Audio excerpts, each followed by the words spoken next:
착한 암, 거북이 암으로 알려져 있는데요. 정말 갑상선암은 착한 암일까요?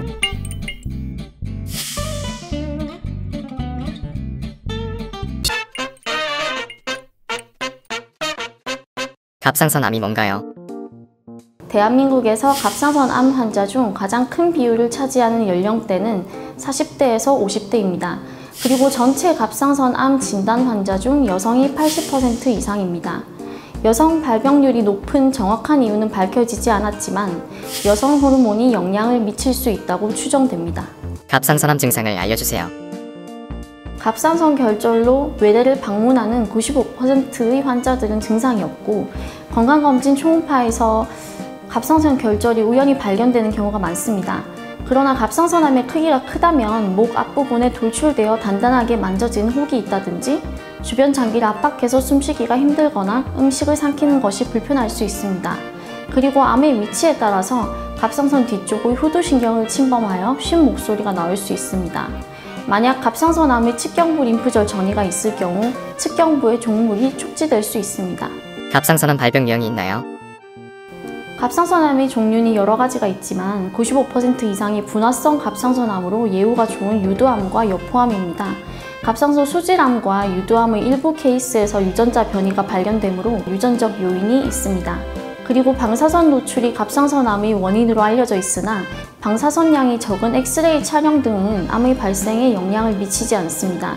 따라서 가족력이 있거나 경부에 방사선 조사력이 있는 경우 갑상선 검진을 주기적으로 받는 것을 권고합니다. 갑상선 질환이 있으면 임신하면 안 된다. 임신을 할 수 있습니다.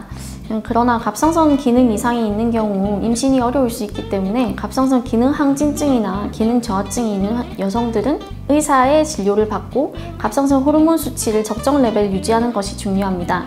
또한 갑상선 수술 후 갑상선 호르몬 약을 복용 중인 환자는 임신을 하게 되면 갑상선 호르몬의 소모가 많아지므로 의사의 처방에 따라 용량 조절이 필요합니다. 갑상선암은 정말 착한 암인가요? 그렇기도 하고 아니기도 합니다. 갑상선암의 5년 생존율은 100%에 육박하지만 갑상선암이 다른 장기에 전이된 후 발견되는 경우에는 50% 정도로 생존율이 떨어지게 됩니다. 갑상선암의 90% 이상을 차지하는 갑상선 유두암은 성장이 느리기 때문에 착한 암으로 알려져 있지만 어떤 암이든 조기에 발견하고 암의 성상에 따른 적절한 치료와 추적 관찰이 중요합니다. 적극적 감시 요법을 알려주세요. 적극적 감시 요법은 수술을 하지 않고 3에서 6개월 간격으로 초음파로 결절에 대한 면밀한 추적 관찰을 하는 것입니다. 모든 갑상선암에 적용할 수는 없고 주변 장기나 갑상선 피막 침범이 관찰되지 않고 후두신경이나 기도와 인접하지 않은 위치의 1cm 이하의 단일 병변이며 림프전이나 원격 전이가 발견되지 않으면 적극적 감시 요법을 시도해 볼 수도 있다고 합니다. 관찰 기간 동안 결절의 크기가 증가하거나 주변 장기로의 침륜, 림프절 전이 등이 발견되는 경우 적극적인 수술적 중재가 필요하므로 전문가의 진료가 반드시 필요합니다. 로봇 수술을 알려주세요. 갑상선 로봇 수술은 다빈치 로봇의 국내 도입 이후 기존의 내시경 수술에 적용시켜 발전한 것으로 정경부에 흉터를 남길 수 있는 기존의 절개수술법과 달리 흉터가 목 앞쪽에 남지 않는다는 큰 장점이 있습니다. 중년 여성에 후발하는 갑상선암의 특징 때문에 갑상선 로봇 수술은 수요가 많습니다. 로봇 수술은 갑상선과 주변 구조물을 10배 확대된 상으로 볼 수 있고 로봇팔이 미세 손떨림을 고정해서 조금 더 안전한 수술을 할 수 있다는 장점이 있습니다.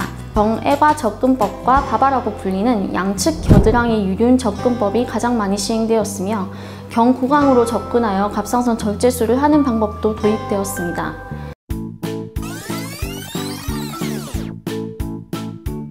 최근 갑상선암은 조기 진단율이 높고 갑상선 절제술의 발달로 수술 후 생길 수 있는 합병증과 수술 후 상처에 대한 부담이 줄어들고 환자의 삶의 질을 유지할 수 있습니다. 갑상선암을 조기에 진단받은 환자들도 암이라는 단어에 무서워하기도 합니다만 전문의 자문하에 적절한 치료를 한다면 두려워할 필요는 없습니다.